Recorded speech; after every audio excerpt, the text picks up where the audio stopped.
Welcome to the podcast, Monsters. I'm your host, Doug Bartlett, a serial entrepreneur, founder and owner of Bartlett Roofing. If you have a mind for business or you want to grow, we are the podcast for you. Welcome back, Monsters. If you haven't already, make sure you hit that like and subscribe button. Today, I'm sitting here with Ashlyn Bartlett. If you don't know who she is, you should go back and watch our last episode. We did a good intro on her there and learned a little bit about Ashlyn and her background. Today, we are here to talk about analysis paralysis. So, Ashlyn, why don't you tell us a little bit about analysis paralysis? We're gonna just actually read that definition there and then riff on it. Described by Wiki is an individual or group when they process or overanalyze or overthink. A situation can cause forward motion or decision-making to become paralyzed, meaning that no solution or course of action is decided upon. A situation may be deemed too complicated, and a decision is never made due to the fear a potentially larger problem may arise. A person may desire a perfect solution, but fear of making a decision that could result in error while on the way to a better solution. Equally, a person may hold that a superior solution is a short step away and stall in its endless pursuit with no concept of diminishing returns. All right. But can you tell me about a situation in your life where you feel like that analysis paralysis has been something that affected you? Yeah, I think there's like multiple circumstances that kind of come to mind initially, but honestly, at work, especially when making big decisions that I know are going to affect my team or my department, that's sometimes where I go into this overthinking or overanalyzing mode. And a lot of the times I try to seek external validation for my decision. So like I won't make a decision without getting it approved by you or by somebody else that I value their opinion on it. And it's just prolonging the process because I already probably know that decision is the right decision. I'm just second guessing myself. Okay. I think of analysis paralysis and really makes me think about just overthinking in general. And I know that, the most, the biggest way that probably overthinking affected me is that I was a deeply unhappy person for most of my life, I would say. And the reason is because I would overthink everything to death, and then I would have expectations of everyone around me for what, how they should act or what they should do. I'm sure that extended to my kids, extended to my ex, and, all areas of my life that, made me unhappy because of the overthinking, the trying to figure it out to what the ideal situation was, and then trying to hold people to a standard that really only existed in my imagination and wasn't real at all because we're all different. So, I've had I've had to spend some deep thought on not having analysis paralysis and not overthinking. And there's a lot of ways that, analysis paralysis can hold you back. It keeps you from moving, right? The inaction that's caused by overthinking is really detrimental to your life in a lot of ways. Do you have any, any experience in specific detriment to your life that has been caused by analysis paralysis or overthinking? For me, sometimes when things seem overwhelming or like too much, or I'm overthinking or overanalyzing a situation, or the problem seems too big for me to solve, that I just kind of hole up and like go into almost like hermit mode. And I don't communicate well in that instance. And so it literally puts everything at a stop because I'm not even communicating with people on what's going on. And I have gotten that feedback from multiple people in my life that when I get into that space, that it's really unhealthy, and it does stop everything. It stops all of that forward motion that you're talking about. Yeah, it leaks over into every area of your life, right? It doesn't just affect, like, if you're having analysis paralysis at work, it turns out that affects your personal life, your friendships, your relationships, how much you enjoy life, all kinds of areas, because you're spending too much time, thinking about something and not getting out there and taking action. One of the things that I wanted to touch on really quickly that you hit on first was this high standards with the people that you're overthinking things about, right? Like whether it's relationships or colleagues or subordinates or leadership or whatever, having these standards of perfection. And I think I've struggled with that a lot in multiple areas of my life, of thinking that everything has to be perfect or it's not good enough. Right? And so then you don't make a decision because it's not going to be perfect because you already see the hole. You've already, what I like to call, threat forecasted. I do that a lot, and sometimes it comes across really negative. But if you do that and you know the holes, and then you decide, well, I can't make a decision because every single decision has an error and none of them are perfect, it does the same thing. It stops that forward motion. Yeah, I think one of the ways that I've overcome that personally is to realize that I'm not ever going to have the perfect solution. It's just a fact of life, because you can't predict everyone's behavior. You can't predict the behavior of the business market or really anything. But what you can do is make small incremental improvements. And so if I'm trying to think of the best possible scenario, the perfect solution, then I'm going to be in gridlock, because that's impossible, because everything changes, and it changes every day. And especially in the world we live in now, it's driven by technology, and the pace of change is faster than anybody in history has ever experienced. And it's a constant. And so if instead of sitting there spending an extra day trying to figure out the perfect solution, instead what you can do is just say, today I can make a change that's 1% better than yesterday, right? Just a teeny bit better. And you know what? And if I come up with a better idea tomorrow, I'm going to make another change tomorrow. And that's actually one of the things that this company is known for, is that sometimes we blow people out because we change stuff way too fast for their comfort level. Some people just aren't comfortable with the pace of change that we make things, but it's enabled us to grow, and it's enabled us to become the company that we are, because we're always seeking small improvements, and it's a constant thing. And so instead of sitting there trying to come up with the perfect solution, we just have to ask ourselves, is the option I have ahead of me a little bit better than the option that I had today? And if it is, let's do it. Mm-hmm. I definitely have experienced that 100% being here. And watching us, we change things very, very constantly all the time. And we actually asked that in interviews of a lot of our admin employees. We're like, you have to be okay with change, because we're moving, and we're moving quickly.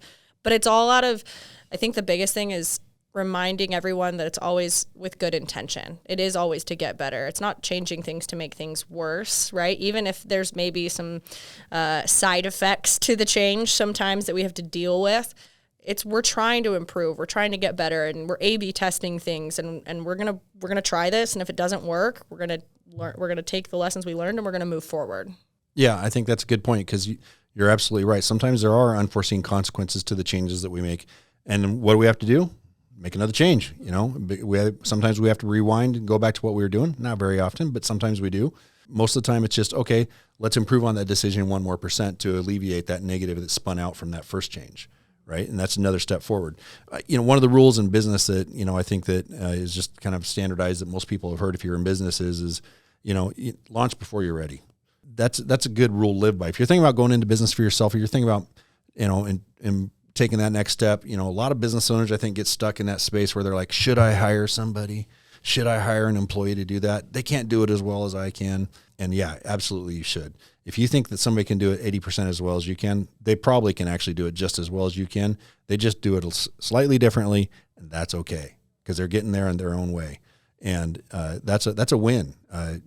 Duplicating yourself is extremely important in business. And if you're stuck in analysis paralysis of will they do it, or what's a better way, or how could I make this perfect, then you're never going to get there. You're never going to take those steps that are needed to grow and to become the kind of person that you need to be, the relationships that you need to have, or the business that you're trying to grow.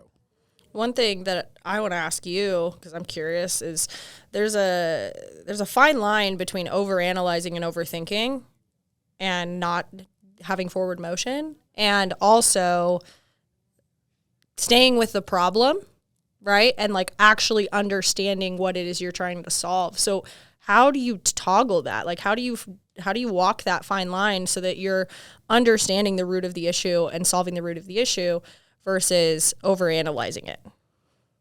Yeah, I mean, that's a good question. I feel like I'm in tune enough with how everything affects everything throughout this company that I usually can follow my instinct pretty quickly. But there is there is a questioning process. And for me, that questioning process is pulling in the leaders and not only the leaders, but sometimes, people who are brand new. Maybe it's part of our training process, pulling in somebody that's brand new and asking them, how did that go? What's your feedback? Do you feel like it could have been better? Do you feel like you got all the information that you needed?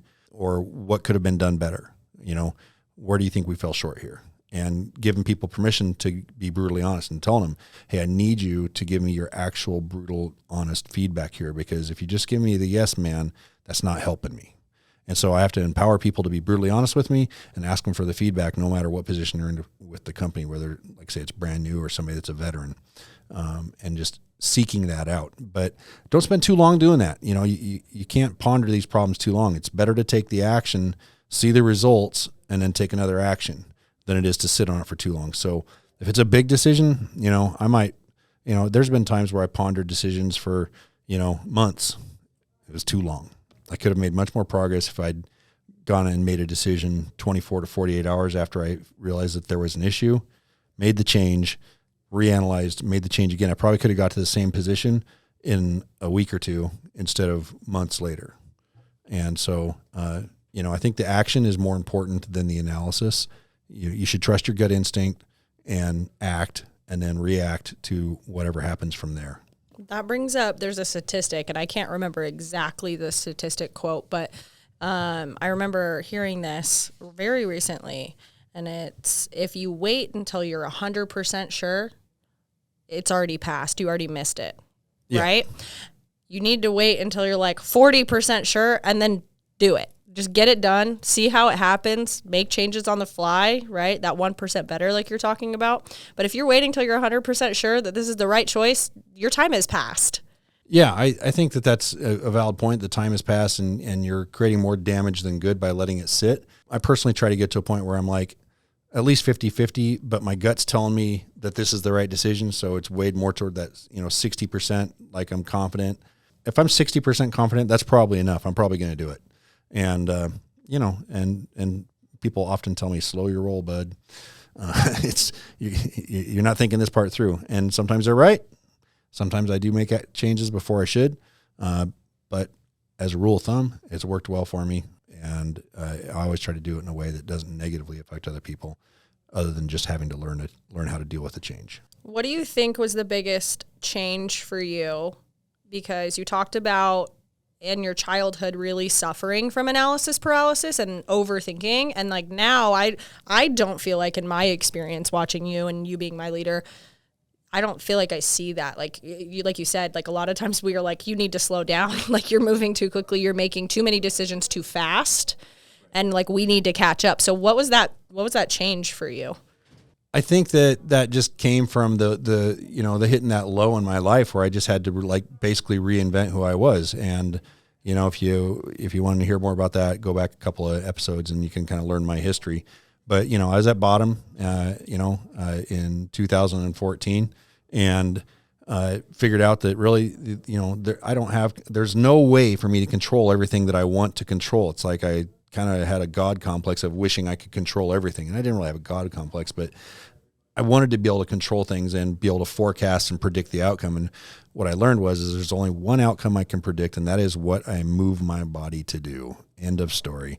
And if I can move my body to do something, my emotions will catch up, my brain will catch up, and everything else will follow. And so at that point, I let go of trying to control people and just try to give the best possible outcome with the circumstances at hand. And so it changed my life.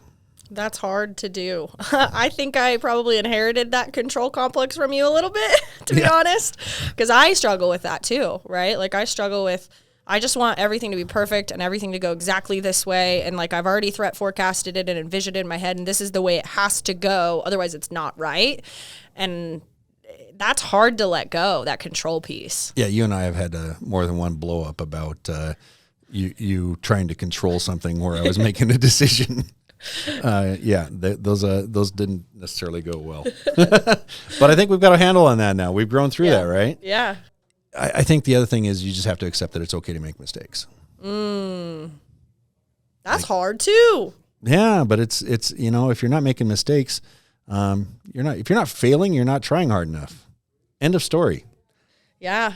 I that just like hit me right in the gut. Like it's okay to make mistakes. I think we don't give ourselves enough permission to fail. And I talk about this with sales reps. I talk about this with admin employees, with my team a lot. But if I really do self-analysis right now and think about it, I don't think for a lot of the time, give myself permission to fail, right? It's not an option. Yeah, but by not giving yourself permission to fail, you're failing to act. Because you're trying to figure out the best, the optimal solution, when really the optimal solution is to make a change, analyze the change, and make another change. Because no matter how much you think about it, you're not going to get the optimal solution anyway. So stop overthinking it. The world's not perfect. Nothing's perfect, right? Yeah. People aren't going to act the way you think they're going to act. Customers aren't going to react the way you think that they should necessarily. Employees are going to take things differently in different ways because everybody's coming from their own perspective. And so if you go out there and you make a mistake, you try to make sure it's legal, moral, and ethical, right? It's always should be those things. And you try to look at it and say, is this going to negatively impact other people or is it going to positively impact them? If it's going to positively impact yourself, it's going to positively impact the people around you, and it's legal, moral, and ethical, and you think it's a good step, and you're 60% of the way thinking it's a good step, go out there and try it. If it's a mistake, so what? Readjust. It's not the end of the world, which is another point, actually. One thing, life kind of in some ways flies by, but in other ways, life is long. The last 7.5 years for me, since hitting that low point, have been a whole nother lifetime. I'm a different human being than I was. I have lived a different life. And it seems like eons ago, but it also seems like it flew by. But the reason I think it seems like eons ago is because I gave myself to stop overanalyzing, to start living in my action and reaping the rewards of my action and dealing with the fact that it's okay if I make mistakes, accepting people for who they are, and no longer living in that place of analysis paralysis. I mean, it's a really good point. It reminded me of the random quote of, if it's not going to matter in 5 years, don't spend 5 minutes on it, right? Great and easy to talk about, really hard to practice. Yeah. It's not, as long as you remind yourself that the failure to act is a mistake, right? And so if you say, I'm going to try to figure this out until I have the perfect solution, which is going to be a failure to act in a timely manner, and that's a mistake. So choose your mistake, right? What's the greater evil here? Are you going to choose to take an action and then adjust and improve and try to make those small improvements, or are you going to try to find the optimal solution, which you're actually never going to find? Which mistake's the greater mistake? In my opinion, the greater mistake is sitting on it and not getting anywhere because you refuse to take action. Tying into this, there's also, decision fatigue, and that is sometimes people get overwhelmed with analysis paralysis because they're tired of making decisions and they're unable to move forward. And there was an interesting thing I read a while back, and I just looked up before we started this podcast just to make sure I was dialed in on it. There's a couple examples. The first example is Jeff Bezos once told a reporter or somebody, the CEO should be only making 3 good decisions a day, because otherwise your brain wears down and you can get stuck analyzing situations. You're going to save that energy for when you're best, your most optimized person for the day, and then do your best to make 3 good decisions every day. You don't have to make 1 million decisions every day, but if you can make 3 good decisions a day, then you're going to win. You're going to make those, 1% improvement every day is, in a year, you're, 1,000% better because you have compounding massive change. If we could make small, fewer decisions, but make sure that we're acting, we're not overanalyzing, and just make a few decisions and then spend the rest of the time acting on those decisions, you're going to win. The other example was, I read one time that the reason that Steve Jobs used to wear all those black turtlenecks or those black shirts and is the same thing every day, because it was one less decision he had to make every day. He didn't have to think about, what am I going to wear? Now, I'm not that guy. I like to wear my bright shirts and colorful outfits. That's a decision you like to make. I do. I enjoy that decision. And I notice it if I have a long day at work and I've had to deal with putting out fires or making decisions or whatever, and I get home, the last thing that I want to do is figure out what we're going to eat for dinner, right? I can physically feel fatigued and tired in my brain. I'm over it, And so I think that you've got to pick and choose the big decisions, the energy that you spend your time, Yeah, actually, Roman mentioned that just the other day, was that he got mad at his wife because she was asking him what he wanted for dinner. And he was like, I don't care. I just don't care. I don't want to decide. Just cook me something and put it on a plate. Because he was overloaded with decisions and everything, and he just didn't want to have to make one more decision. It didn't matter what was on the plate. He just didn't want to make the decision. So decision fatigue is something you have to think about. Try to make good decisions, but always be acting. Stop overthinking, get in there, take the action. Think about it, get 60% sure if you can, take the action. And then adjust. It's okay. If you made a mistake, it's okay. Failing forward, right? Yeah. We talk about that a lot. So using failures as a stepping stone rather than like reprimanding and crucifying yourself for them, because I think that's like the norm. A lot of people, we're so hard on ourselves, right? Yeah. So using it as a stepping stone and saying, hey, I'm learning from this experience. It's okay to make mistakes. Yeah. Right. 100%. I think most of us don't give ourselves permission to make mistakes. And you have to. If you're going to be happy, it's okay if you make mistakes. You just have to make that choice. And it also ties directly to your happiness. The ability to make decisions, act on them, stop overanalyzing, and stop setting expectations for everything in your life, then it enables you to be joyful in the moment. You get to be happy in the moment because you appreciate now, if you didn't expect somebody to make you dinner, but they made you dinner, now you get to be appreciative of that instead of being disappointed if the dinner wasn't up to your imagination. Right? And that changes things. It changes everything. The overthinking makes you less happy. That's one of the things in our notes here. And there's an example about a sacrificer and a maximizer. And the example here is that a maximizer would be a person who's researching every possible option to find a bicycle. And the sacrificer finds one that meets what they want. They think it's the best possible choice. And in the amount of time, the thing that comes to my mind is the maximizer is still going to be looking for a bicycle while the sacrificer is out going for a nice bike ride. Yeah, which one's happier in that moment? Right? Know? Yeah. I mean, the maximizer may end up with a marginally better deal or marginally better bike, but let's face it, how long does it take to decide on which bike you should get? If you know which market you're in, go out there and find the best possible option. Don't spend too much time overanalyzing it. Spend a little bit, get 60% sure that this is the best choice, and then go for a bike ride. And enjoy the nice warm weather and the sunny skies and the wind in your face, right? Enjoy that exercise. And instead of sitting in front of a computer, beating yourself up over what the best possible choice is. Oh my God, that's going to be horrible if I don't get the right bike. And then when you get it, what happens if you're an overanalyzer or you're an overthinker? You're stuck in analysis paralysis, and then you're sitting there thinking, did I make the right choice? Yeah. You're dealing with the after repercussions of it as well as the front end. It's like the hangover from analysis paralysis, essentially. It is. Yeah, that's a great way of putting it. Hangover from analysis paralysis continues to affect you because now you're dealing with disappointment, right? Mm-hmm.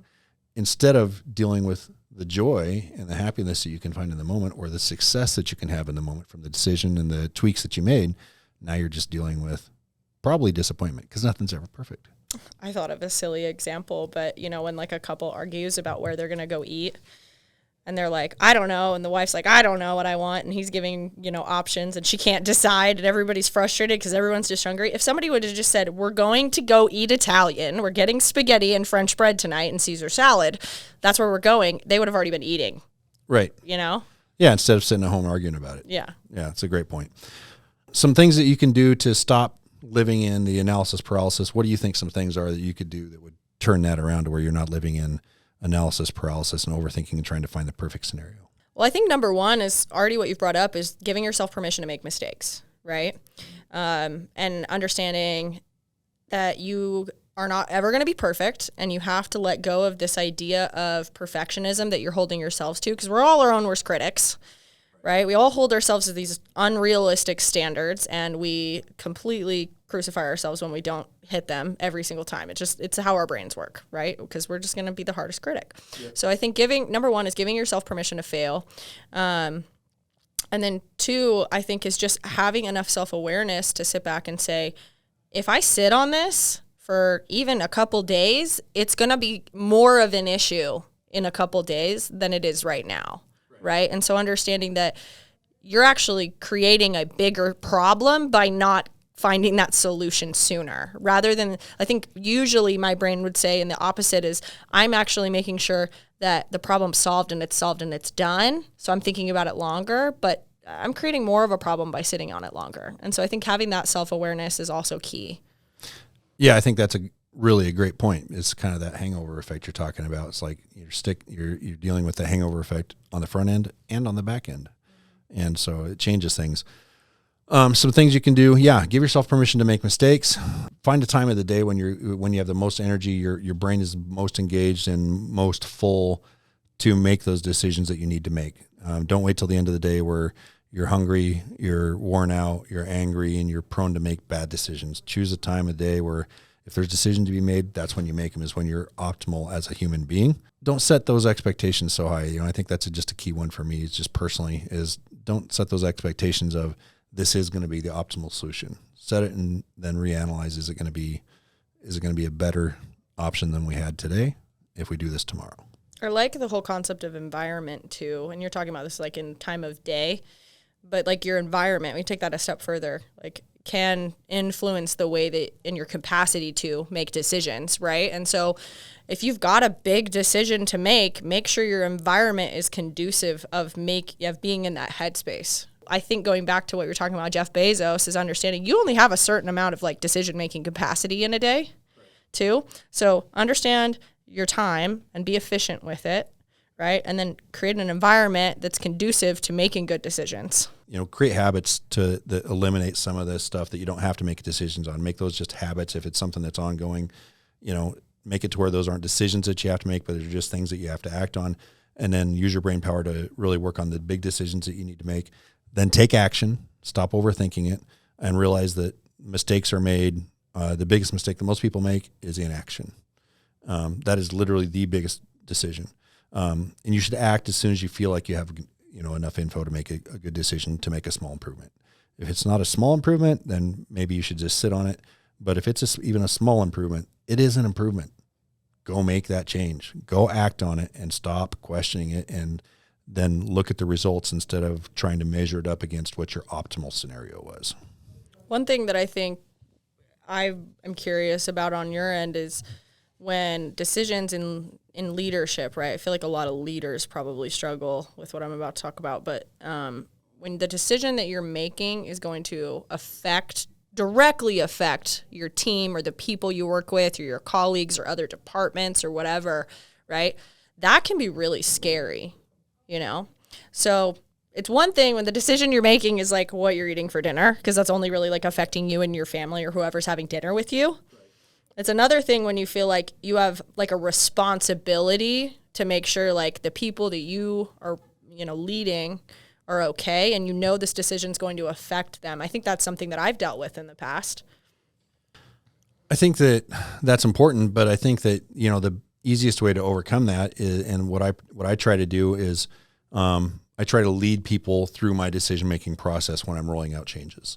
And so if I've come to a conclusion that I think is an incrementally better change, 1% better, I'm going to sit down, and instead of just saying, hey, this is the decision I've made, go do that, I'm going to sit down and say, okay, guys, I'm going to state the problem, right? So state the problem, and then be open about how you got to the conclusion that you got to, and walk them through the path of logic or the influencing factors that got you to that point. And then let that be a discussion, because you may change. You may get some additional information after walking people through a chain of logic. They may point out some flaw to your logic, and you might make a tweak to what your change was going to be. Done that many, many times with great feedback from our leadership team.